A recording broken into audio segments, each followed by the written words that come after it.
Hello all, welcome to yet another live session of Narayana IAS Academy. So this is Sureka Bhaskar who is actually going to present for you the daily news analysis, and for today's discussion we have actually picked up very important articles from the Hindu as well as the Indian Express that become extremely important and relevant for your UPSC examination, specifically the upcoming prelims 2025. Okay, so now let us actually start or kickstart our day with this particular motivation. So what does it say? It says you have the courage to begin again. Okay, so this is very important in all our lives, whether you take your career or whether you are an aspirant or whether you are an employee at a particular organization.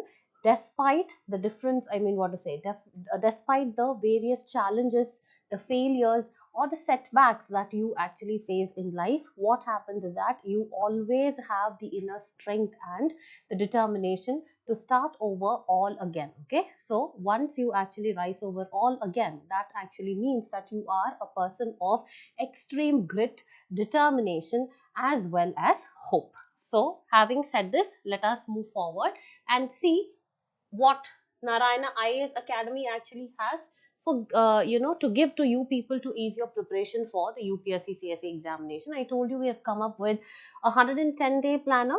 Of course, we came up with this in the month of February. Now it is actually March, so over 30 days are over, but still you actually have 3 more big months in your hands. Okay, so please do follow up this particular planner where we have made a very detailed planner on the theme, the sub theme, the weightage of that particular topic been asked in the previous year questions, okay, in your PYQs or in the previous prelims examination, as well as alongside we have correspondingly given the number of topics, that is the critically important current affairs. Also to bring to your notice, we have actually released the critically important current affairs compilation, that is the yearly compilation of our current affairs, where there are 7 books spreading across different subjects like polity, then international organizations and important locations. Then we also have environment and ecology, disaster management, which is very important. Also we have geography that is subsumed in that particular booklet, and then we have history as well as other subjects like science and tech, then schemes, reports, indices, as well as places in news, species in news, etc. So please do follow this particular study plan so that you are in correct path towards your prelims 2025 examination. So apart from this, we as you know, we have actually come up with the different initiatives like a 1-year prelims mains integrated course, as well as a 2-year course for the 2027 examination, where the total instruction hours will be 1000, where 800 hours are exclusively given, or it is actually dealing with the CSAT as well as your GS scores, and your remaining 200 hours will be exclusively taken up for current affairs. Okay, so this will prepare you for all 3 stages of the examination: the preliminary, the mains, as well as your interview stage of the examination. Also, in order to complement your preparation, we come up with the strategic micro schedule, where it is just like the 110-day plan, where every day you will actually have a detailed plan on the list of topics, what you have to study and what are the current affairs that you need to go through, etc. And all this will be brought forward or put forth to you by expert faculty who have appeared for the interview stage of the examination, and also to give you regular feedback on in order to assess your performance and to make a comparative study of how your performance has been earlier versus now. We also have the testing mechanisms, that is our test series, and also we give you personalized feedback on how you have actually fared well. Now let us move forward and see the number of topics that have actually been picked up for today's discussion, that is the daily news analysis. So the first topic has been picked up from page number 6 of the Hindu. Australia, the partner of or the partner for India's growth trajectory. Okay, so this particular article here we'll be discussing about how Australia aspires to enhance its economic ties with that of India. So when there is a particular country, specifically when there are India's neighbors or India's extended neighbors, or the bilateral ties that India has with other countries, specifically, the United States, Australia, Russia, etc. We need to know different dimensions on how well India has been doing bilaterally, that is with respect to trade, whether it is with respect to, defense, as well as, the economy, politically, what we are gaining from each other's strategies, whether we are a part of the same multilateral or the regional groupings, and also the diaspora, the contribution, the remittances they send forward, and also India's soft power diplomacy, like the spread of religion, language, culture, etc., should actually be known. Okay, and also all the agreements that we sign with these kind of countries, and what is the impact it's going to have on India's foreign policy or the Indian economy, becomes extremely important. So here we will actually understand what is the aspiration Australia has and what it looks forward to with respect to that of India's economic growth. So here we will look into that aspect, and also we will understand how historically the ties between India and Australia have been, and also we will see what are the areas of cooperation between the two countries.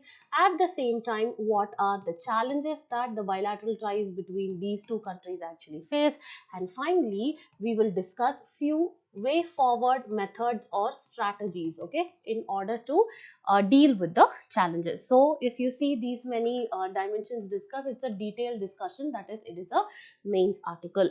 Now moving forward, the second article, the way to protect the orans. Okay, so what do you mean by orans over here? These are nothing but, these are sacred groves. Okay, so here we will actually understand the recent Supreme Court judgment that has actually come forth in the year 2023-2024, and what does the Supreme Court actually talk about sacred groups, whether to formalize it or whether to give it the ecological, or what you say, the cultural significance, how it has to be protected under the legal framework, such as the Wildlife Protection Act, such as the Forest Conservation Act, whether it's coming with any kind of risks, such as taking away the land rights from the local dwellers or the local communities, whether it is interfering in the local governance or not, whether it's giving state extreme authority, okay, to control these sacred groves or not, is what we will discuss in this particular article. So here we will be discussing from the prelims perspective. Now moving forward, the third article has also been picked up from the Hindu, page number 8. India launches multi-nation alliance for collaboration on sustainable development. So India, in its strategic move in order towards the sustainable urban development, has recently launched a multi-nation alliance. Okay, so here we will be looking into what this alliance is about, what is the aim, the objective, and whether it focuses on the circular economy or not, and how has been India's leadership towards a circular economy, what are the initiatives taken up by the government, all that we will actually be seeing over here. So here also it's going to be a preliminary article. Now moving forward, the fourth article, too much in news of late. So this has been picked up from page number 6 of the Hindu. India's burden of rising obesity and hefty cost to pay. So here we will be understanding about the concept of obesity. So what is obesity? What are the causes of obesity? Whether it is the lifestyle factors, or whether it is your genetic factors or the hereditary factors, and whether it is because of your sedentary lifestyle, etc., whether it will induce the other possible non-communicable diseases, that is the NCDs, like diabetes, hypertension, stroke, cardiovascular disease, etc. All that we'll be looking over here. And also we will see what has been the observations of the World Food Security Report as well as NFHS, what they are talking about, what are they actually talking about this particular obesity. And we will also look at the measurements for obesity, that is the BMI. Okay, so what is the correct a BMI, that ideal BMI that a person has to maintain, when it is called overweight, when it is called obese, etc. Okay, so here this is also going to be a prelim centric article. And finally we move on to the last article for the day, That is, study finds around 6327 Gangetic dolphins across 4 states. Okay, so here particularly we will be discussing about what is the recent study that has been conducted by the Ministry of Environment on Gangetic dolphins, which are the 4 states in which it is found, what are the rivers, and also we will discuss about this particular species in news, and already it has actually come once in the examination, right? So here we will be discussing about the Gangetic dolphin, its characteristic features, as well as what is the protection status that the IUCN as well as the CITES and the WPA actually gives, and finally we look into what are the threats and followed by that the conservation efforts. Okay, so now let us quickly get into today's discussion. See, this particular article is going to be little comprehensive, but you need to actually make sure that you are very attentive so that most of the learning is actually done in your class itself. Okay, and so the first article actually we have picked up is Australia, the partner for India's growth trajectory. Okay, because Australia believes that India has a huge potential, okay, in order to drive its economic growth on an upward trajectory, because of which it feels, or it is very affirmative that it's going to benefit from this particular progress that India is going to make. Okay, so now this particular article becomes important as we are going to discuss about India-Australia relations, India-Australia economic cooperation and the trade agreement. This is nothing but ECTA, okay, economic cooperation and the trade agreement. And next one, this particular topic becomes relevant specifically for the mains under bilateral, regional and global groupings and the agreements involving India or affecting India's interest. And finally, effect of policies and politics of development and developing countries on India's interest and Indian diaspora. Okay, so let us quickly move forward and see a PYQ. In 2018, they had actually asked which of the following 4 countries belong to G20, where Australia was also given as one of the options. Also, there were other questions on how India's diplomacy or India's ties with that particular country is changing. For example, take Nepal, for example, Sri Lanka, Bangladesh, etc. So there can be a possible question with respect to Australia as well. And even in the prelims, if you see, there is actually a grouping called as the Australia grouping, as well as the Wassenaar agreement, etc. So all these institutions and regional groupings are something we need to know. So having said this, let us quickly move to the context of the article in order to understand why this particular article was in the news. So, the Prime Minister of Australia, Mr. Anthony Albanese, so he is very affirmative on starting a new roadmap for Australia's economic engagement with that of India. Okay, so he had actually launched this particular roadmap, and this is how Australia is going to support and benefit from the rise, that is India's economic rise. Okay, so do you understand a new roadmap for Australia's economic engagement with that of India? So now let us quickly move into understanding more on this. So what are the beliefs and why Australia actually believes in India? So first one is Australia's confidence in India's growth. It believes that India is actually going to become the world's third largest economy by the year 2030, and it also supports India's permanent seat at the United Nations Security Council. Very important. Again, this body, the members, whether India has a permanent membership or not, whether it has the veto power over there or not, or whether it has an observer status, whether it was a founding member of the United Nations, becomes very important. Moving forward, there moving forward, India and Australia have always been complementary in nature with respect to that of the goals or the aspirations they have, specifically the regional interest they have in the Indian Ocean region. Also, now let us see the new roadmap for economic engagement. So this actually builds on the already existing 2018 economic strategy, which aims to deepen the bilateral trade as well as investment that India as well as Australia share. And this is actually fueled by India-Australia Economic Cooperation and Trade Agreement. This we already saw, ECTA. And Exports to Australia, if you see, has actually risen by over 66% in the last 5 years. This is twice as fast as the exports to any of the, or you can say, rest of the world. Okay, so this is how, Australia actually has confidence on looking at the economic rise that India actually is going to have. Now, moving forward, the key sectors of collaboration of Australia, or you can say between India and Australia, which are also called as the super highways of growth, are four major sectors. One is clean energy, because Australia will be supplying critical minerals. Okay, again, you need to know what are critical minerals for India's renewable energy goals and transition. Next one, in education and skills, the Australian University will be opening campuses in the gift city, that is in Noida, which is in India. Next one, the agri-business, that is, Australia aims to enhance the food security and trade in the agriculture products. And tourism also, they are trying to exchange, that is the cultural exchange and bilateral travel is actually being negotiated. Next one, other areas of cooperation apart from these four include investment, technology, sports, you can see culture, resources, defense, space, etc. Okay, and health. So these are the key areas of collaboration. Also, there will be significant amount of support that Australia is actually going to give towards India's manufacturing and skill development. As you know, India is actually focusing on its renewable energy and the electric vehicles. Australia will be supporting by exporting their lithium, nickel, and cobalt for our further electric vehicle expansion.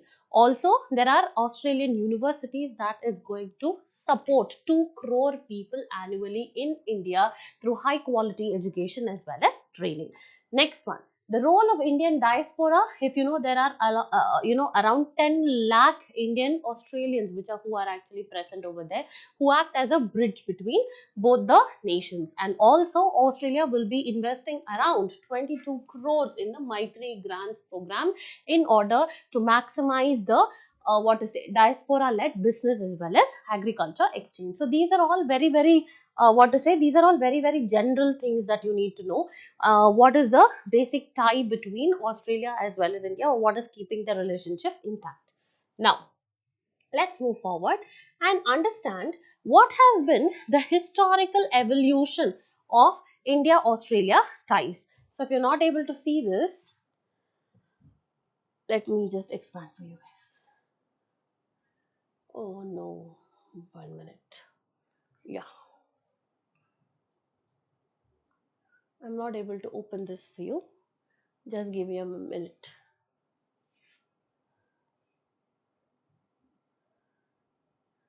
Yeah. Now I hope it is actually visible. Okay. So now it's the historical evolution between India and Australia, how the ties have emerged over a period of time. First one, colonial era. Okay, that is starting 1788 to 1947. What happens? The Australians actually started settling around 1788. That is the Britishers. Okay, Britishers were actually settling in Australia starting around 1788. That was the period of colonization, right?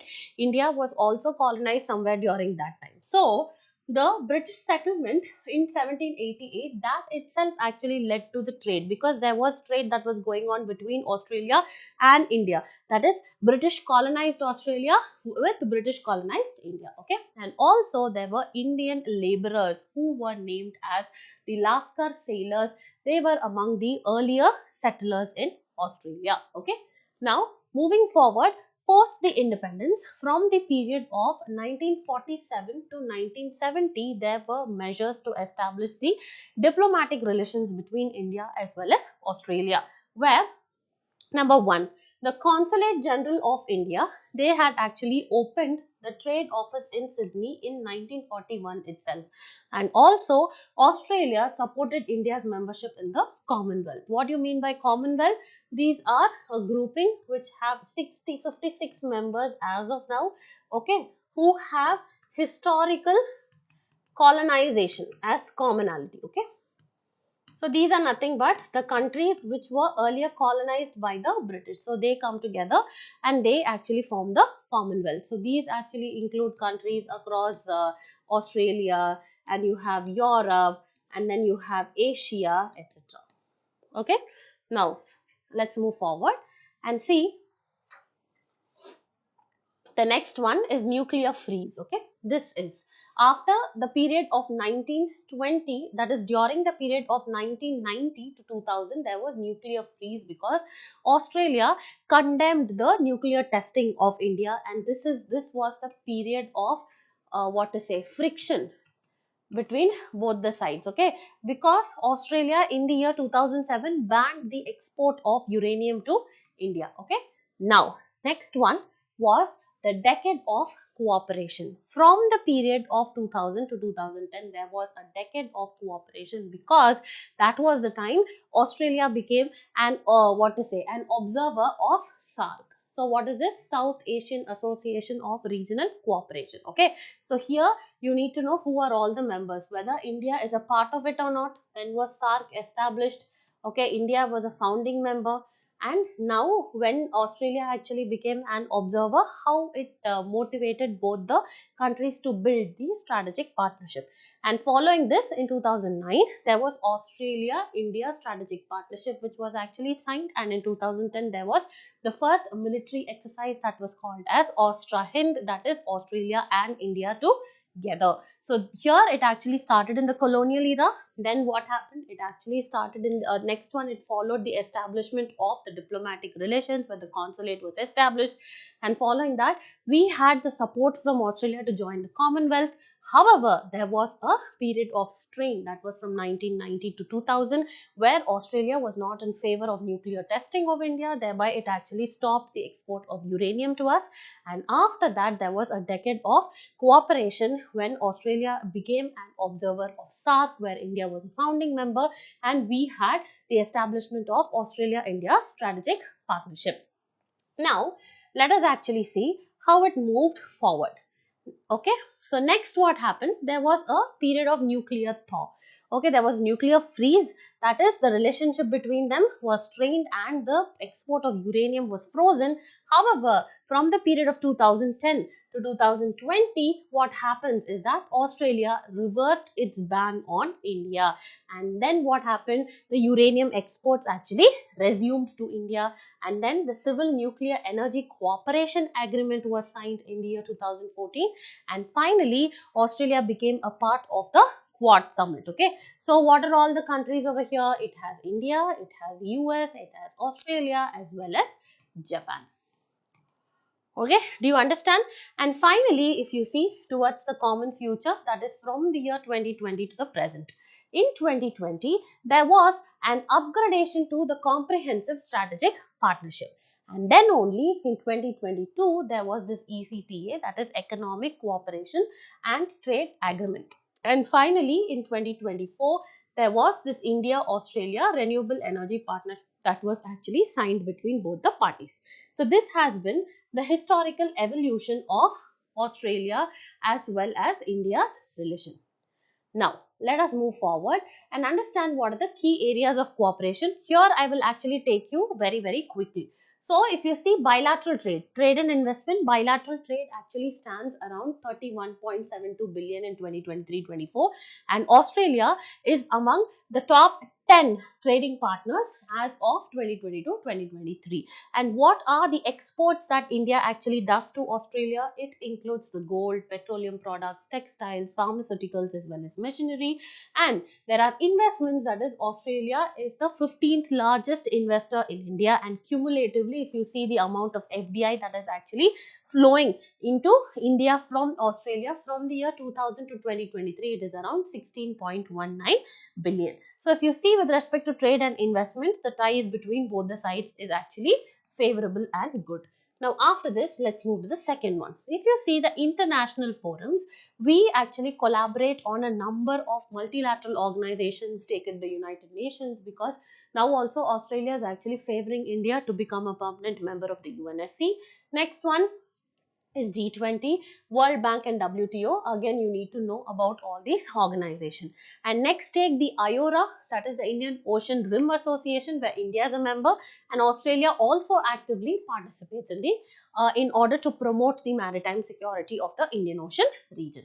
Next one, International Solar Alliance, which was actually an initiative that was started by India as well as France. Australia became a partner to the International Solar Alliance in order to promote the solar energy worldwide. Then you have the IPEF, that is the Indo-Pacific Economic Framework, where India, Australia partners over here, which aims to promote economic cooperation in the Indo-Pacific region. And however, we spoke about the Quad partnership, which actually aims at free, open as well as inclusive Indo-Pacific. Okay, so these are the international forums or the multilateral forums where both of them actually cooperate. Next one, the defense cooperation. In 2006, we had India-Australia Defense Framework that was signed, and followed by that in 2020 that got upgraded to Comprehensive Strategic Partnership. So what we have now is the Comprehensive Strategic Partnership. Also, there was this joint defense cooperation program in order to promote the defense as well as strategic cooperation, and followed by that there was this mutual logistics support agreement in order to actually facilitate the mutual logistics between both the sides. And then there are military exercises by the Australian Indian Navy, the Air Force, the Army, the Tri-Services as well as the other special forces like the Ausendex, the Pitch Black, the Tactical Warfare Simulation. Then we have the Lamity, and then we have the Kangaroo 2024. This is the latest by the special forces of both the countries. Okay, again this becomes extremely important because sometimes it can be asked in the examination. Next one, the space technology. Here ISRO renders a lot of satellite support to the agency, that is the Australia's Landgate, as well as the geoscience projects related to the monitoring of the earth. Okay, so it provides the satellite data.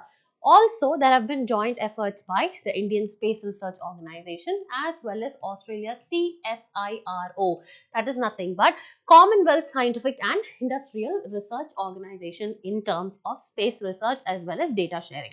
Next, I told you diaspora. There are around 7 lakh people of Indian origin living in Australia, and you have around 1 lakh Indian students, and they contribute in different sectors of the economy like IT, healthcare, education as well as business. Okay, now let's move forward and see other areas of cooperation.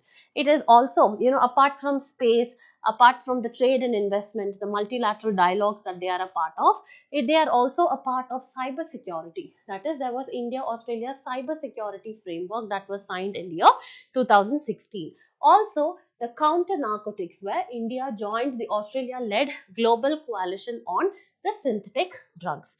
With respect to security, there was establishment of the Homeland Security Dialogue in 2010, and also both of them joined hands in the counter-terrorism effort, that is the Joint Working Group on Counter-Terrorism that was established in the year 2000. Okay, so these are the areas of collaboration between India and Australia. Now that we have seen the historical evolution, first we started this article by discussing what is going to be the future areas of talks, where Australia is believing in the economic rise of India, and followed by that we actually looked at the historical evolution of how the ties have been since the colonial times till the present. Okay, and how has been the comprehensive strategic partnership, and how it is going to build further again following the period of nuclear freeze as well as nuclear thaw. And now we are actually we looked at what have been the other areas of cooperation between India and Australia ties. Having covered that, now let us actually cover what are the significant challenges that create, or you can say that pose as the hurdle between the ties of these two nations. Okay, so first one is economic and trade disparities. Okay, so if you see, there is limited trade growth. Okay, because only few areas are focused on, like the coal, minerals as well as agriculture. Also, these particular CEC8 negotiations, that is the Comprehensive Economic Cooperation Agreement, so this despite having 9 rounds of talks that has been very, very inconclusive. And also India's protectionist policies, that is India actually levies high tariffs on the other countries, right? Why? While importing it. So their high tariffs on Australia's dairy, meat as well as wheat, this actually hinders their export. So that is also causing a strain in the relationship. Next one, India withdrew from RCEP, that is nothing but Regional Comprehensive Economic, this one, what is a regional comprehensive economic program, that is the RCEP, where India exited in the year 2019, citing the concerns over Australia dairy imports. And finally, Australia's excessive dependence on China, because one-fourth of the exports of Australia reach China. So they are in a way, dependent on Chinese economy, and you know how our relationship is strained with that of China. So that also creates a lot of concerns for India. Now, let us actually move forward. So, next one is the strategic and security divergence. Okay, so competing security interests, because when it comes to geopolitics and India's foreign policy, India always follows what to say, non-alignment policy. Whereas, if you see Whereas if you see Australia, it is actually inclined towards the West, especially the Western powers like the US. Next one, defense technology issue. India is actually focusing on what? The self-reliance, okay, Atma Nirbhar, in defense production also, where Australia has a lot of desire for exporting advanced military technology. Next one, there is this China factor, because both the countries have, mixed feelings about the influence of China, but the approaches of each of them actually differ, because major of the exports of Australia depends on this particular Chinese economy. Next one, Australia's alliance with the US as well as the Five Alliance network. You need to know Five Eye Alliance, okay? So this actually is an alliance of 5 English-speaking economies. What are they? It is US, it is Canada, then you have the UK, and then you have Australia as well as New Zealand. So here, since Australia is a part, it actually is focusing on the US as well as this particular alliance. Okay, so this restricts Australia in its full-time alignment with that of India stands on China. Okay. Now, what are the further challenges? Climate and energy cooperation. Even in terms of energy transition, we see that Australia is majorly dependent on this particular coal as well as LNG. Okay, so whereas if you see India, it is slowly transitioning towards what? Low carbon future. Okay, so we are actually talking about achieving carbon neutrality, reducing the greenhouse gases, and then strict following up of the INDCs that we have committed after the Paris Agreement, etc. And even in terms of carbon emissions, as I told you, Australia's stance is actually said to be very conservative in terms of emission reduction under the Paris Agreement, where India is actually moving towards more aggressive climatic policies. Okay. Now, let us move forward and see what are the other challenges. One is the agricultural subsidies. Obviously, this has become a huge issue in the WTO also, right? So, countries actually say that, what to say, India is actually giving huge subsidies for its farmers for agricultural practices. Okay. So, that is also criticized by Australia. Next one, Indians actually follow a lot of discrimination, okay, specifically the immigrants. So this you would have also seen when you actually watch India Australia match, right? How much of racism that these guys actually do. So this is one. Next one is the refugee and the asylum policies that they have, because Australia has very, very strict asylum and the refugee policy, specifically excuse me, towards this boat people. Okay, what do you mean by boat people? These are the people who flee their country in order to search or seek better quality of life and standards of living. Okay, so they reach your country. So basically boat people are the asylum seekers or the refugees, whereas if you see India's policy is more liberal on these refugee rights. Okay, so these are the major areas of challenges. And also the trade policy and market access for the Australian products, that is the Indian market access, is little difficult because of the tariffs as well as the regulatory barriers. And next one is intellectual property issues, where India's patent laws and approach to generic medicines. Okay, so this also have conflict with that of Australia's interest in innovation as well as transfer of technology. So these are the major challenges that both of them actually face. Now, as a way forward, what you need to do, you need to have a diplomatic recalibration. Okay, so there has to be a high level strategic dialogue. Okay, where with this actually has to address what are the divergences we have in case of China, and also we need to have a major focus on the people to people ties. And finally, you need to talk about the refugee policies as well as the problem that they actually have with respect to that of what, with respect of the agricultural subsidies, etc. Next one, you need to have economic harmonization. That is non-inconclusive talks on the CECA actually have to have renegotiations in order to expand the market access. And then you have multilateral engagement. Okay, so you have to align on the regional issues to promote cooperative approach, and also you need to strengthen the Quad collaboration in order to enhance the security, the trade, the regional stability, etc. And also you need to support each other on climatic cooperations and targets. Next one is your geostrategic collaboration. Okay, so you as both Australia and India actually conduct these bilateral, the military exercises.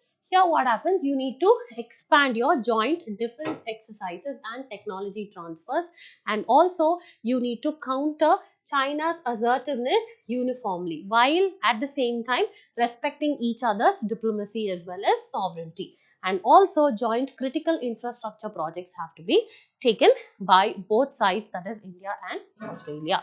So with this, we have actually completed a very big topic of what is the current status of ties between India as well as Australia, which becomes extremely important for your mains examination. Now, let's move to the second article, the way to protect the orans. Okay, so here, orans are nothing but they are sacred groves. Sacred groves are nothing but these are patches of forest. Okay, so rather than the state control, the local community on the basis of either the religion or a particular deity or particular belief, they actually take care of these particular sacred groves. Okay, so here we will be discussing about this particular concept and what are various sacred groves, where are they distributed and what are they named as, all that we'll see. And here it is important from GS paper 3, conservation, environment, pollution and degradation, and environmental impact assessment. Now, let's move forward and see. In the year 2020, there was a question on examine the status of the forest resources in India and its resultant impact on climate change. So, of course, forests become very important, and every other dimension, be it your forest rights as well as Forest Conservation Act, all that becomes important. Who possesses what rights, whether forest comes under the state subject or whether it is in the concurrent list or whether it is in the union list, all this you need to know. Whether it is mentioned in DPSP or not, all that you need to know. Next, let us understand why this particular article is in the news. So the Supreme Court recently, that is in 2024, it came up with a judgment in in Tamil Nadu. Sorry, the Supreme Court actually came up with a judgment. Sorry, it's not Tamil Nadu, it's initial. Okay, so TN Godavarman Tirumulpad versus Union of India 2024. This actually recognized the socio-ecological as well as the cultural significance of the orans. These are nothing but the sacred forest of Rajasthan, and it also issued orders for their conservation. On one side, the aim of the court was to bring this orans under biodiversity related laws so that they can be better protected and maintained. But on the other side, it actually brings a lot of concerns like weakening of local communities' rights over these particular lands. Okay. Now let's move forward and see. Can you see sacred groves maintained by the local communities? Yeah. So sacred groves, what are orans? These are nothing but they are the sacred groves of Rajasthan preserved by the local communities. And sacred groves, I told you, they are the patches of forest where local communities based on religious or cultural significance, they actually maintain that. And India has over 14,000 to 1 lakh sacred groups distributed in various different regions, and also it is governed by the local deities, the spirits or the ancestors, and it is maintained through traditional practices as well as taboos. Now, let us move forward and understand what are the activities that are allowed here. Hunting and felling of trees not allowed, whereas you have other sustainable activities like you have the honey collection, etc. is permitted. And also these orans serve the ecological processes, ecological purpose, because they help in supporting the water conservation and traditional agriculture. And also it is managed by informal community institutions, thereby the state authority is actually controlled. Now, let us move forward. So they are called by various names, just as it is called as Oran in Rajasthan. It is also called as Devarakhadu in Karnataka. It is called as the Devban in Himachal Pradesh. It is called as Kavu and Sarpa Kavu in Kerala. It is called as Sarna in Chota Nagpur Plateau region. It is called as Devbani in Chhattisgarh. It is called as Jahera in Odisha. It is called as the Devgudi in Muria, Madia and Gond Adivasis of Maharashtra and Chhattisgarh, and also it is called as a Keelong King Tang in Meghalaya, and finally in Gujarat it is called as Dahod, or it is called as the Banaskantha. Okay, so Banaskantha or Sabarkantha. So these kind of match the following can also be asked in your examinations. Okay, so here you will have the sacred groves and which of the areas it is actually located in can also be asked, because Oran has already been in news and it matches with Rajasthan. Now, let us move forward and see what the Supreme Court has actually ruled. Supreme Court has actually said that the Orans should be formalized as forest under Forest Conservation Act 1980. Why the Supreme Court told this? So that there is legal protection to these sacred groves also. Okay. However, this particular formalization comes with risks, because there will be exemptions for commercial activities, example zoos, safaris and ecotourism, and also there can be potential loss of community rights over that particular land, because state can take over now, and next, state control can override the traditional governance structures is what the fear. That is why people of Rajasthan are protesting it. Next one is that what are the problems with formalization? So, declaring Orans as forest or community reserves will not empower the communities, because if you see under the WPA, that is the Wildlife Protection Act of 1972, the state government or the state has the control over the community reserves, which may exclude the local communities from decision making, and that's why villages of Rajasthan have opposed this particular move, because they fear they will have loss of access to these sacred forests or sacred groves. Okay. Now, what is the way forward? You need to have a community-led model where the environmental policy should be there in order to formalize the community-led governance mechanism, thereby protecting these sacred groves from the state control and giving the local communities also the power to maintain. Next one, empowering the local communities to manage the Orans based on traditional systems. And finally, there has to be a decentralized approach where, these local or the local governance, these actually have to be identified, they have to be strengthened and they have to be replicated, and that has to be more effective than the state dominated formalization. Okay. Now, let us move towards the next article, a very easy one. India launches multinational alliance for collaboration. Here we'll be discussing about 3R and Circular Economy Forum. When was it actually launched? What is the aim as well as the objective? And also we will be looking into the C3, that is the Cities Coalition for circularity. So this is both important for prelims and mains, and specifically for the mains examination under government policies and interventions for development in various sectors and issues arising out of their design and implementation. Now, If you see, there has been a question on page, which is a UN mechanism to assess the countries in transition towards greener and more inclusive economies, and that emerged at which of the following? Very, very important. What is actually emerging out of which conference? What is the declaration that has been adopted? What is the agreement because of which what's going to be the cause and the consequence? All that becomes important for your examination. Now, let us move forward and see the news. So, India has actually launched C3. What is C3? The Cities Coalition for Circularity. Where did it launch the C3? It launched it in the 12th Regional 3R Circular Economy Forum. So, what do you mean by this 3R? It is reduce, reuse and recycle. So, India came up with C3 at the 3R forum. Okay, do you understand? So it came up with Cities Coalition for Circularity. So this is what it is. Now let us move forward and understand the 3R and Circular Economy Forum. Okay, so now it has been launched in the year 2009. It aims to, right, from 3R itself, it actually it is based on reduce, reuse and recycle principles and the circular economy for sustainable waste management and the efficiency of resources. Who are the stakeholders?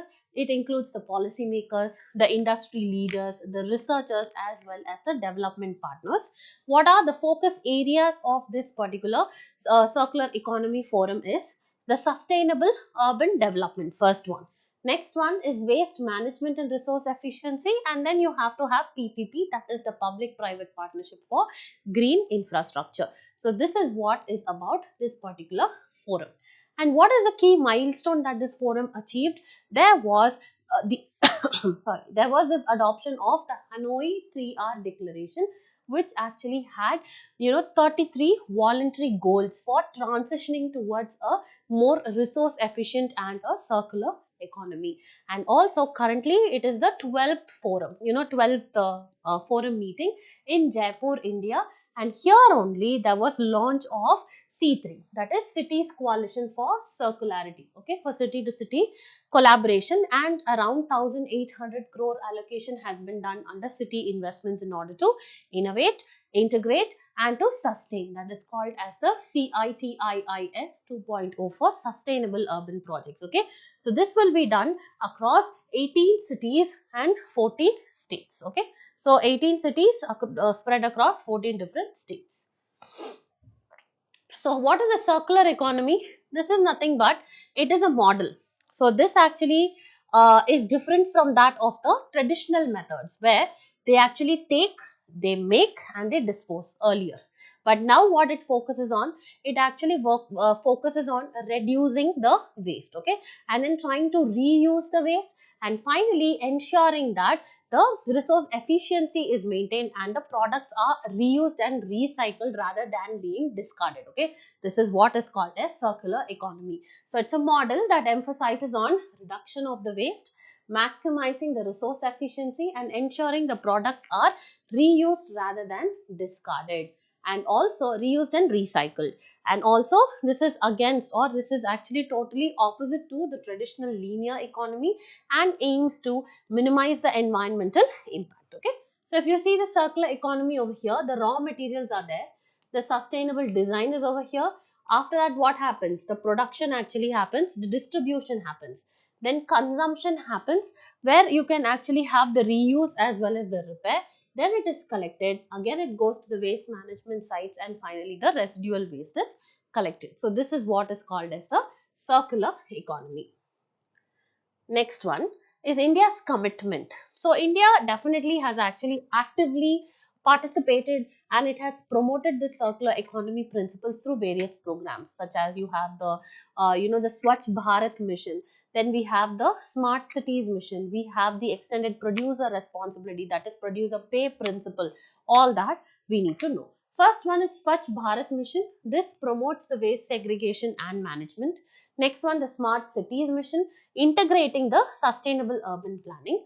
The National Resource Efficiency Policy, that is the NREP, which encourages efficient use of resources. And finally, you have the extended producer responsibility, where you hold the manufacturers or the producers, manufacturers or the producers responsible for the generation of waste. Okay, now the C3, I already told you the launch date, that is cities coalition. This one launch date is actually March 3, 2025.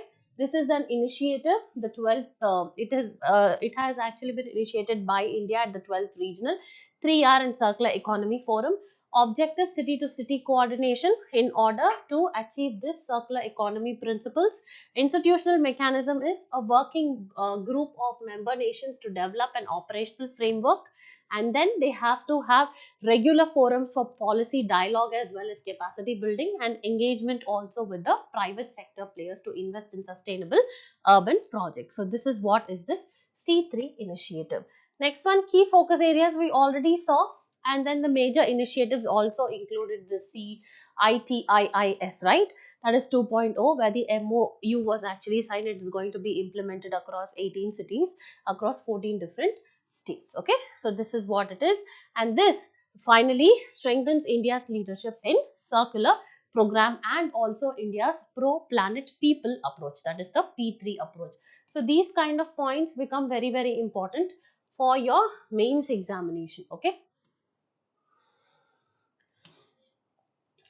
now let us move to the next article, last but one article.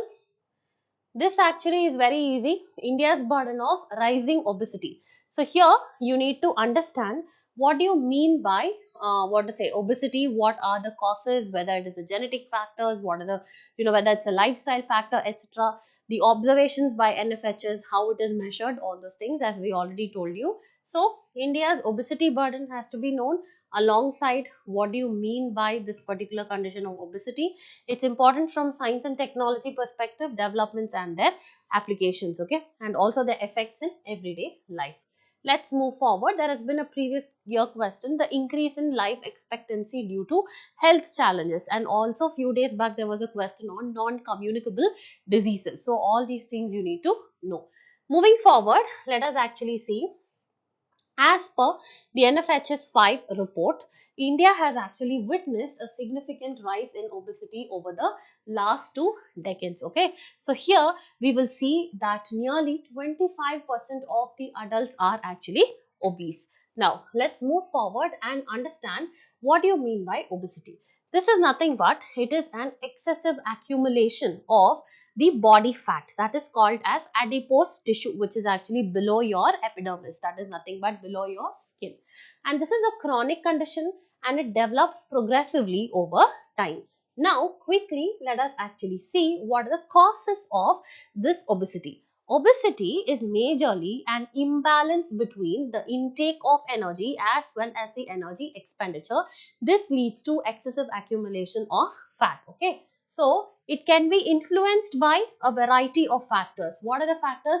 It can be genetic factors, where this is majorly the reason for the cause of obesity. Okay, and it can also be the cultural and the societal factors. Okay, so these are there, and apart from this, what are the factors that actually lead to obesity include the reduced physical activity and sedentary lifestyle, where the kind of work that we do or the study that we do is what to say mostly restricted to a particular space without enough movement. Next one, poor sleep patterns, that is called as insomnia. This actually affects your metabolism. Next one, there are endocrine issues also, the endocrine organs and disorders as well as medications that you take. For example, if you take a number of steroids, that will also cause a lot of side effects leading to obesity, specifically in women. Next one, increased consumption of highly processed as well as high sugar and carbohydrate rich foods. Then there is slower energy metabolism, making it very hard to burn the calories. Okay, so that is why they always tell you you should be on calorie deficit, okay, in order to avoid this particular condition. Let us go to the diagnosis and the health risk. So BMI, that is the body mass index, is actually the most accurate measure in order to assess the level of obesity. When the BMI is above 25, the person, he or she, is classified as overweight, and above 30 is considered to be obese, and obesity is associated with a lot of other NCDs also. Okay, you are more prone to cardiovascular diseases, like then you have the dyslipidemia, where you have abnormal cholesterol levels. Also you have insulin resistance, this will also lead to type 2 diabetes. Then you have fatty liver diseases, gallstones and sleep disorders, and also certain types of cancer. And it is the second leading cause of preventable deaths following smoking. Next one, if you see, there is actually a long term management, that is you need to beyond the medical intervention, it is actually your lifestyle intervention and the behavioral changes that you need to bring across in order to contain or be away from this particular obesity. And there is alarming trend of obesity, that is the prevalence is, according to this NFHS survey, it shows nearly 25% of men and women are obese, and there are variations across regions. Okay, that is across states, it varies from 8 to 50%. Okay, rural and the urban areas. Next one, there is also this particular condition of childhood obesity, that is India has one of the steepest annual increase in the children obesity. That is a data that is furnished by the World Obesity Federation, and these are the data by obesity statistics. These are all not important. Next one, moving forward, let us see what are the factors that we also saw, right? So apart from the genetic factors, the social and the cultural factors, it is also the caloric transition. So earlier, Indian economy was earlier characterized by calorie deficient economy, and now it has become a calorie sufficient economy, but there is inadequate food distribution. Next one, dietary deficiency, that is around 55% cannot afford a healthy diet, 40% lack adequate nutrients. Obesity is not just because you are eating a lot, it is also because you are not eating. So that is also one of the reasons by the food security report. Also the consumption of high fat, salt, sugar and ultra processed foods. Next one is a sedentary lifestyle, where 50% of the Indians do not meet recommended physical activity levels. And thin fat Indian hypothesis, that is a person who absolutely looks thin, who has a good BMI, can also be characterized by high fat levels or the high cholesterol levels. Next one, 25 crore adults, that is 25% are diabetic or they are pre-diabetic. Okay, so this is what they are saying. Next one is economic and the health impact. This actually costs around 1.2% of the GDP annually, and the economic burden, I told you, right, 1.02%, and it is projected that it's going to cost around 1.7% of India's GDP. Government recognition, that is economic survey 2024-2025 highlights obesity as a health concern, and it suggests taxing the ultra processed foods. Okay, very very important. Now let us move forward and see gaps in policy and program initiatives. So there are only limited national programs, right? So when it comes to undernutrition, there are number of programs, but when it actually comes to obesity, there is a lack of policy intervention. Next one, existing initiatives are there, which are like Kalo India, Fit India movement and Eat Right movement, all these things. This actually transfers the responsibility on the individuals rather than any kind of systemic action. Next one, awareness and education. Here, recognizing obesity as a chronic disease linked to diabetes, hypertension and liver disorders, all these things public is not aware of. Next one, regulation of unhealthy food is very very important, such as ultra processed foods have to be taxed more, etc. Next one, multi-sectoral coordination should be there, because not only the Ministry of Health, it also has to involve the Ministry of Finance, it has to have the Ministry of Education, etc. and urban planning, in order to reimagine the nutrition programs like the Suposhan Abhiyan. Next one is industry responsibility. You need to make healthy food more affordable than junk food. So increase the price of junk food. Encourage online platforms in order to promote healthier food. So this is what it is actually saying. Next one, the last article, study finds 6327 Gangetic dolphins across 4 states. Here recently the study was conducted on the count of the Gangetic dolphins. It's a small snippet only. So it was a extensive or a comprehensive estimate, which has actually found out that the Gangetic dolphins in India were around 6327 spread across 4 states, that is Uttar Pradesh, Bihar, Jharkhand and West Bengal. So if you see, this beautiful creature is the Gangetic dolphin. Okay. So here you can see there are around 6324 Gangetic dolphins and 3 Indus River dolphins. And then if you see the distribution, you can see 3275 in Ganga, and then that is the mainstream or the main stem of Ganga, and around 2400 in the tributaries of Ganga and 584 in Brahmaputra, and then 412 in Brahmaputra tributaries. All this is not important, just that you need to know what do you mean by this particular species. Okay. So the survey basically started in 2021 and it covered around 9,000 kilometers, where they found out how many Gangetic dolphins are there, and Uttar Pradesh has the most number of dolphins, which is followed by Bihar, West Bengal as well as Assam.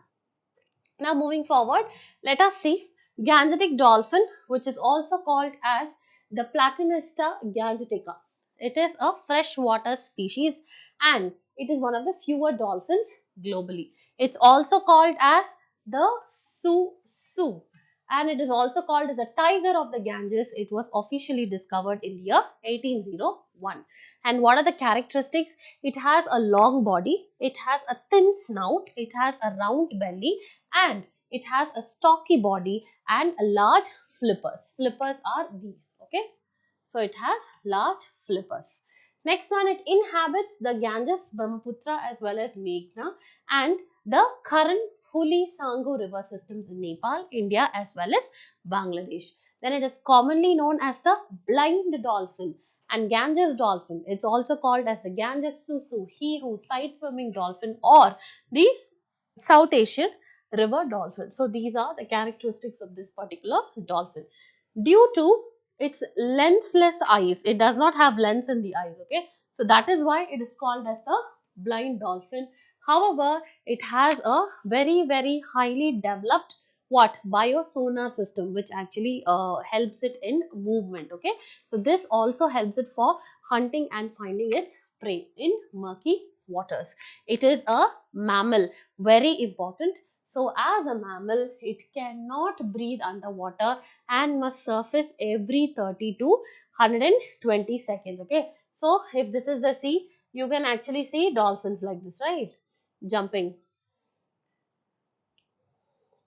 every 30 to 120 seconds, they'll have to do this. Next one, the sound it makes when breathing has earned it the nickname Susu. So this is what it is. Now let's move forward. It primarily feeds on fish and is an indicator of health of a river ecosystem. Very important. It is recognized India's national aquatic animal in 2009 and it is the state aquatic animal of Assam. Very important. Okay, so don't think that it's the state animal of Uttar Pradesh because it is found more. No, it is not. It's of Assam. And threats include pollution, developmental projects as well as poaching, and also conservation status. It is endangered under IUCN, under Schedule 1 of WPA, under Apex 1 of CITES, and on CMS, that is Convention on Migratory Species, it is Appendix 1. Now, let us actually look at one mains practice question, which actually says India and Australia share a good amount of partnership, but there are potential challenges in the bilateral relations. Discuss the key areas. So first you need to start with how India and Australia have evolved into strategic partners engaged in trade and all those things. We have the ECTA and then we have the CSP, Comprehensive Strategic Partnership, etc. However, it faces a number of challenges.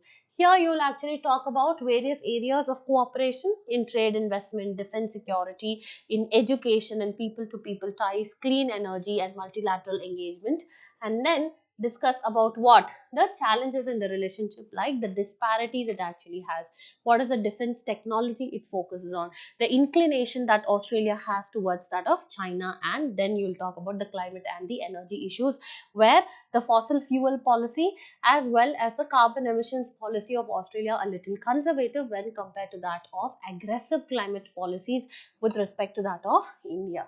So then let's actually move on to the way forward, where you need to finalize the CECA, that is inconclusive meetings should be finalized. There have to be energy partnerships and cultural and educational exchange. Now moving forward, with reference to regional 3R and the circular economy forum in Asia and the Pacific, consider the following. So these are the questions that that you'll have to actually solve by using the link that is given in the comment section. Go to the website, solve it and see how you have performed. Okay. Next one is a topic on obesity with India. This is very important. The thin fat Indian hypothesis. That is what I told you, right? What is it? So then thin fat hypothesis is what? Even if you have a normal BMI, what happens is that there can be high levels of fat inside your body. So that is what it is, or high cholesterol level. Next one, you have the sacred group and the locations. For example, the Devra Kadu is located in Karnataka and not Kerala. Kavu is in Kerala. Oran is in Rajasthan and Jahera is in Odisha. So this is how you need to mark it. Now let's move forward and solve the MCQs that were discussed yesterday. Okay. So what is an Einstein ring? A unique type of black hole that emits light in a circular pattern. Is this right? No. Next one, a phenomenon where a foreground galaxy and a background galaxy merge to form a single celestial object. No. Next one, a circular formation of light caused by gravitational lensing. As you remember, I already taught about this gravitational lensing, okay? So, this is actually correct. And a planetary ring system discovered around the exoplanets due to strong magnetic fields. This is also wrong, okay? So, the answer is option C. Next one is the PLI scheme. The PLI scheme provides the financial incentives to both the domestic and the foreign manufacturers based on the percentage of their revenue over a defined period. Yes, this is correct. The scheme allows India to mandate the domestic value addition as a requirement for availing investors under WTO. This is wrong. WTO does not actually allow India to do this. Since only one is correct, your answer will be option A. Moving forward, the next question as per the the World Bank, women in India experience a decline in employment rates post marriage. Yes, this is correct.